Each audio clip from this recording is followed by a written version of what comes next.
जी चांगली साथ आहे मित्र मिळेल, जीवनदान जरूर मिळालं गेलंय, परंतु ती साथ नॉन स्ट्रायकर एंडला एक भागीदारी रचण्यासाठी कोणीतरी उभा असणं फार गरजेचं आहे. सध्याच्या घडीला स्ट्रायकर एंडला तुम्हाला नवमान पटेल पाहायला मिळेल आणि गोलंदाजीच्या बोल्यावरती समीर ठाकूर. मुरबी गावचा हा सितारा पहिल्याच बॉलवरती अपील आहे. विश्वास कमी होता, उत्साह जास्त होता या बॉल करिता आणि लेग बाईटच्या माध्यमातून ही सिंगल पूर्ण झाली आहे.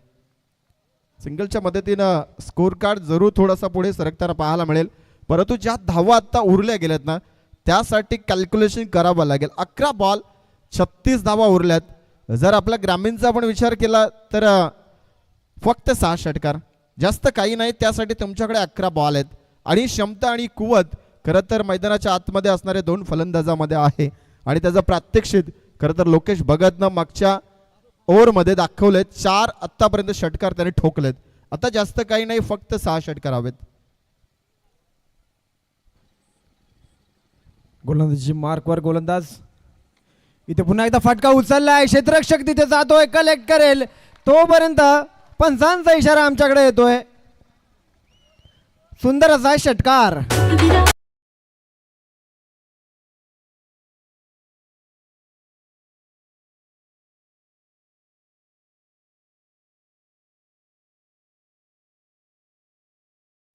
आणि याही सामन्यामध्ये प्रेक्षकांना धावा चेस करत असताना अजून एक अर्धशतकी साजरी करणारा खेळाडू पाहायला मिळेल की काय, या उंबरठ्यावरती खरं तर लोकेश भगत सध्याच्या घडीला पाहायला मिळतोय.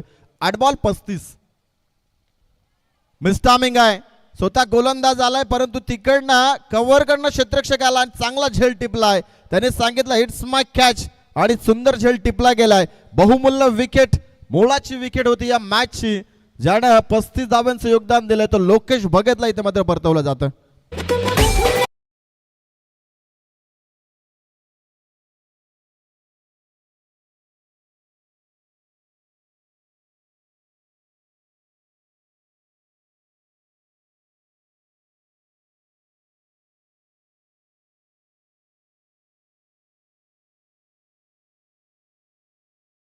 जे आपण पाहायला गेलं लवजर लोकेश एक चांगली फलंदाजी इथे करत होता. जर लोकेश टिकला असता तर नक्की शेवटच्या चेंडूपर्यंत आपल्याला ही आतुरता राहिली असती ह्या मॅचची आणि एक हाय व्होल्टेज सामना नक्कीच आपल्याला पाहायला मिळाला असता. नवीन फलंदाज जातोय. फलंदाजीसाठी आयशा स्पोर्ट्स बारापाडे या संघाकडनं अजूनही 9 चेंडू आणि 30 धावांची गरज. क्रिकेट म्हटलं जातं अनिश्चिततेचा खेळ आहे. शेवटच्या चेंडूपर्यंत आपण सांगू शकणार नाही कोण जिंकणार कोण हरणार. निलेश जातोय फलंदाजी मार्कवर, स्ट्रायकर एंडवर. गोलंदाजी मार्कवर आपण पाहतोय समीर. इथे बॅटची काढा होती की काय, पंचांचा इशारा येतोय. पंचांचा बोर्ड जात हवेत आणि अजून एका विकेटचं पतन. Back to the pavilion. अगदी भोपळा येणं फोडता निलेश.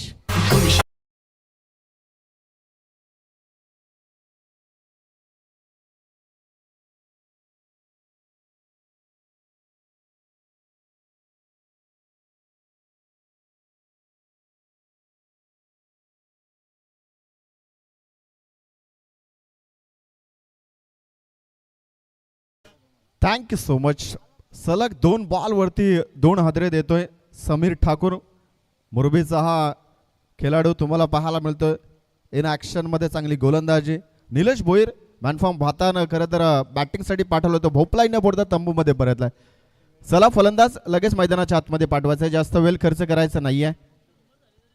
भरपूर उशीर होतोय. अगदी फलंदाज आलाय डगआउटकडे तरी सुद्धा नवीन फलंदाज मैदानाच्या आतमध्ये पोहोचत नाही आहे. या गोष्टीकडे जरा लक्ष केंद्रित करायचं आहे. नवीन फलंदाज सिद्धेश गावंड.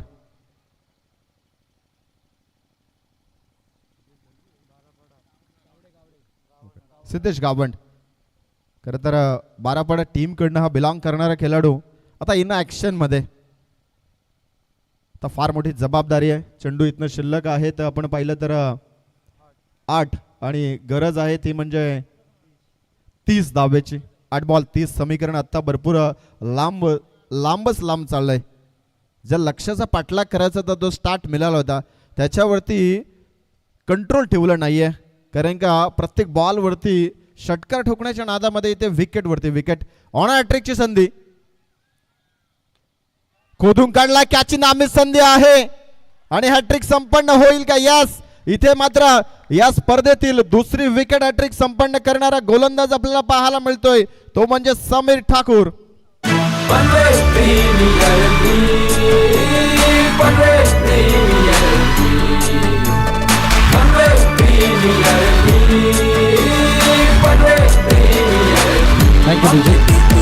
अभिनंदन समीर.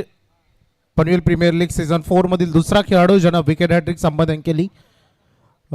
सन्मान्य मान्यवर बिलाजी पाटील साहेबांचं शुभ आगमन झालंय. त्यासोबत सन्मान्य अर्जुनजी भोईर साहेब टेंबोडे गावचे आपलं मनपूर्वक हार्दिक स्वागत. Welcome Autocom box.